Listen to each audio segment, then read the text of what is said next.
Today on Public Eye News, Bridgefest 2021 is canceled and COVID-19 vaccine appointments are now available in Escanaba and Menominee. Later, Ross Wright will have your weather for the weekend and Max Stevens will be back for your sports update. Hi, I'm Scott Minshaw. And I'm Ross Ray, and welcome to Public Eye News.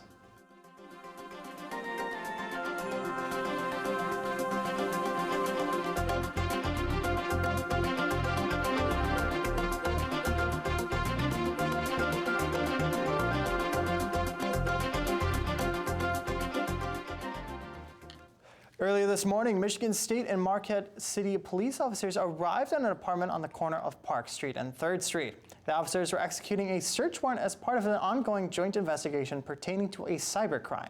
While the details of the crime are considered sensitive information, it has been confirmed that they currently have one suspect. And organizers in Hone have canceled the annual Bridgefest celebration. In a press release this morning, organizers said the following about the cancellation. Quote, "After careful deliberation, we have decided to cancel Bridgefest 2021, which was scheduled for June 17th to the 20th. We feel that there are too many uncertainties about the pandemic at this time. We don't know what limitations and restrictions we may face again this season due to social distancing requirements. Big events draw thousands of people to the Keweenaw, take months of planning, and with there still being many uncertainties, we feel it's best to hold off another year. We want to ensure Bridgefest remains not only a safe event, but a successful event as well," end quote. While Bridgefest may not take place, organizers are looking to have a few COVID-19 compliant festivities, though those details have not been yet released. Coronavirus vaccinations continue around the country for those in qualifying groups. Here in Michigan, currently those 65 years and older are able to register for and get an appointment to receive their vaccine. As of this morning, Public Health Delta and Menominee counties are accepting applications for appointments on their website, which can be found at www.phdm.org. While everyone over the age of 65 is eligible, there is a limited number of vaccines available, and the appointments will be scheduled on a first-come, first-served basis. If you have trouble visiting the website, you can give a call to 906-786-4111 for appointments in Escanaba or 906-863-4451 for appointments in Menominee. Fans of recreational marijuana in Houghton might have just hit the jackpot. The fire station dispensary is now under construction in the town. The project, which is a joint effort between the dispensary and local company Moyle Construction, is looking to open in June. The store, which will be the second location for the Marquette-based company, is blazing the trail for UP dispensaries. According to marketing director of the fire station, Houghton was an obvious choice because of the college atmosphere and the tourist market. The store is looking to open in June and are committed to keeping competitive prices and providing the highest level of customer satisfaction. Applications will be posted within the next week for those looking to enter the budding industry. Reports revealed yesterday that former Michigan Department of Public Health and Human Services Director Robert Gordon received more than $155,000 as part of the separation agreement. This agreement calls for Gordon to drop all claims against the state and also promises legal assistance in matters relating to actions taken while he was director. According to the Detroit News and the Free Press, Gordon resigned in January after signing a new employment agreement in the previous October. While it is not revealed why he is leaving at this time of his resignation, speculation shows that he resigned because the Michigan Supreme Court effectively invalidated many of Whitmer's executive orders pertaining to the COVID-19 pandemic. And a 71-year-old elected official in Traverse City area claims she hasn't been given a raise in 8 years because the county wants to force her out. Peggy Haynes, the Register of Deeds in Traverse City County, has been in office since 2000 and was reelected in November. Haynes, who was paid $67,000 a year, said that she was excluded again when county commissioners in December gave raises to the county administrator, the elected clerk, and themselves. County Administrator Nate Alger has declined to comment on the lawsuit. And don't touch the dial, because after the break, we'll be back with your national and international news. Stay tuned.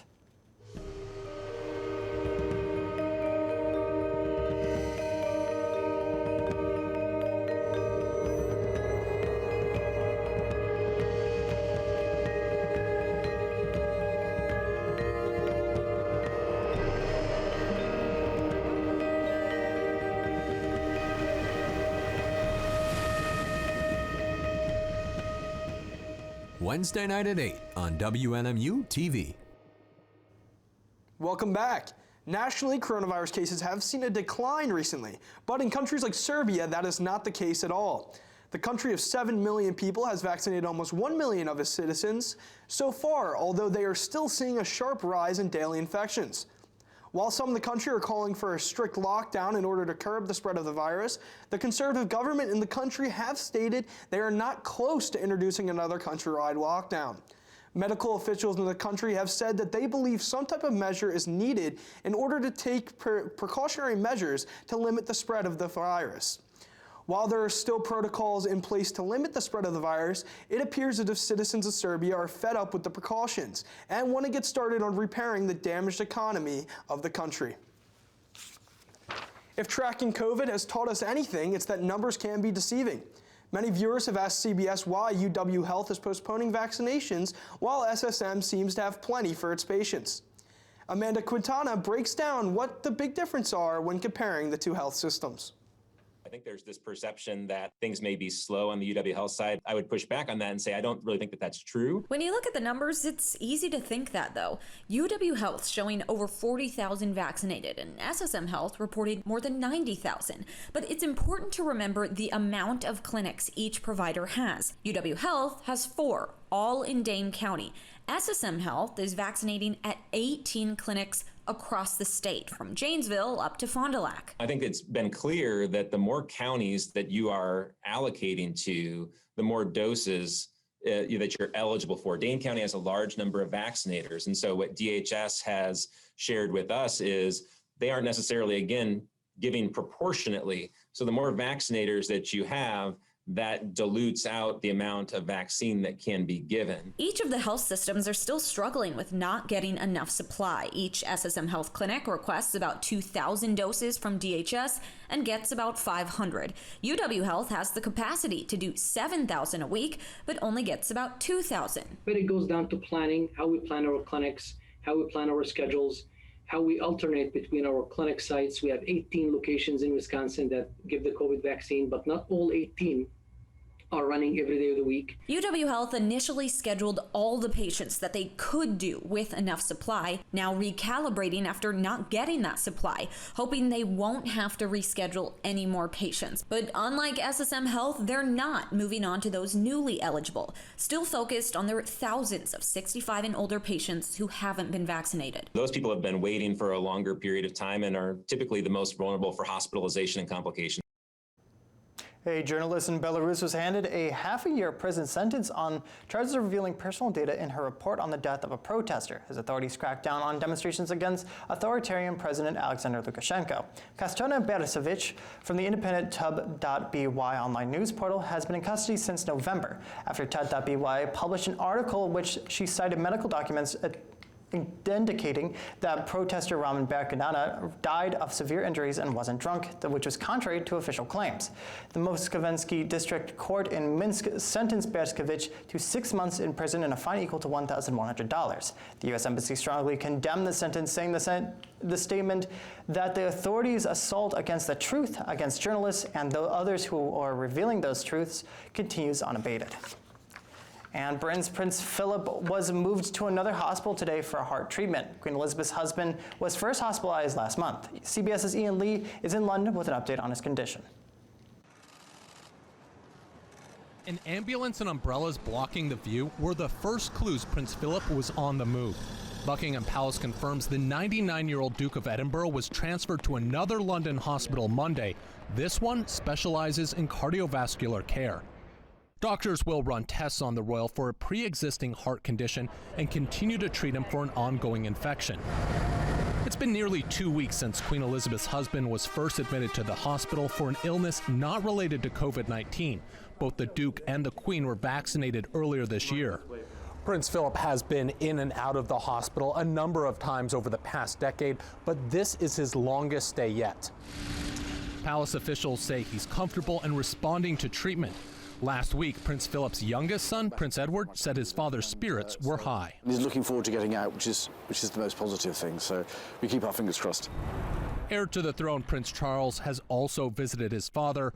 The palace expects the Duke to stay in the hospital until at least the end of the week. Ian Lee, CBS News, London. Stick around because after this break, we will be back with your weather and sports.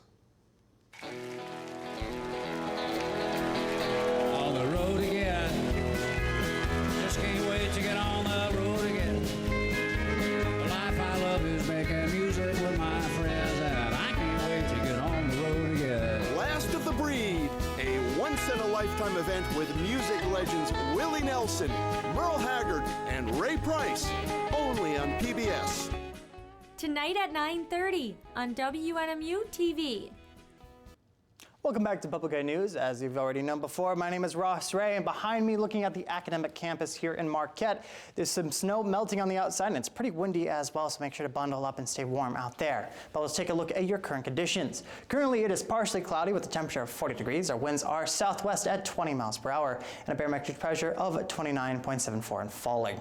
Moving on to later tonight, it's going to be partially cloudy with a low of 26 degrees, and our winds west-northwest at 10 to 15 miles per hour. Of course, moving on to tomorrow, we're going to have those clouds back up in the sky with a high of 29 degrees and our winds north at 14 miles per hour. Now, looking across the UP here at our wonderful map right now, we're going to start all the way over at Sault Ste. Marie at 34 with some high winds. Going all the way over to Manistee here at 35 and sunny, all the way to Escanaba at 38 and mostly sunny, and all the way down in Menominee, it's going to be 40 and sunny. Looking at our other half of the UP here, we are going to be looking at Iron Mountain with 43 and sunny, Ironwood at 41 with some extra high winds there. All the way up and home, it's going to be 44 and partially cloudy, and back here in wonderful Marquette, it's going to be 40 and mostly sunny. Let's take a look at your week ahead. Going on to Thursday, it's going to be a high of 25, low of 26, and mostly cloudy here. On Friday, it's going to be high of 32, low of 20, and partially cloudy. And on Saturday, it's going to be high of 34, low of 24, and partially cloudy skies once again. Now that's all from the Weather Center. Over to you, Max, with some awesome sports updates. Thank you, Ross. The NMU Nordic skiing team will be sending 6 qualifying members to the upcoming 2021 NCAA Men's and Women's Skiing Championships in Jackson, New Hampshire. This past weekend, the Nordic skiing team claimed the men's, women's, and combined team titles at the NCAA Central Region Championship. From the men's team, Zach Ketterson, Ketil Bannerud, and Tobias Moosman will represent the Cats, while the women's team will send Molly Miller, Malin Borgescho, and Hilda Ide. The championship races run next Thursday, March 11th, and Friday, March 12th at the Jackson Nordic Center. And the Detroit Pistons have had tonight's game against the Toronto Raptors tentatively postponed to tomorrow due to ongoing contact tracing within the Raptors organization. This is the second consecutive postponement for the Raptors, who had their home game on Sunday delayed for the same reasons. The Raptors are also without Pascal Siakam until after the All-Star break, which begins this Friday, due to NBA health and safety protocol. With the All-Star break coming up and further postponements to this matchup could push it into the second half of the season for the Pistons, where they already have 2 games to make up, a matchup with the Washington Wizards originally scheduled for January 15th and a game with the Denver Nuggets that was set for February 1st. And just announced on Sunday, the University of Michigan football program has landed graduate transfer quarterback Alan Bowman. The former Texas Tech starter will be eligible immediately in 2021 and still has 3 years of eligibility remaining. The move gives clarity to a Michigan QB situation that saw quarterbacks Joe Milton and Dylan McCaffrey leave the team via the transfer portal over the past 2 months. Bowman becomes the 4th transfer quarterback to join the U of M roster since Harbaugh took over the program in December of 2014, joining Jake Rudock, John O'Korn, and Shea Patterson. In 19 games at the helm for the Red Raiders, Bowman threw for 5,260 yards and 33 touchdowns. Well, it's been an interesting offseason for quarterbacks for the Michigan Wolverines, and one for in the NFL level as well. I know we were talking earlier, your thoughts on the quarterback carousel in the NFL. Well, as interesting as that would be to talk about, Max, unfortunately, I believe that is all the time we have for today. Thank you for tuning, and make sure to tune in tomorrow for another edition of Public Eye News.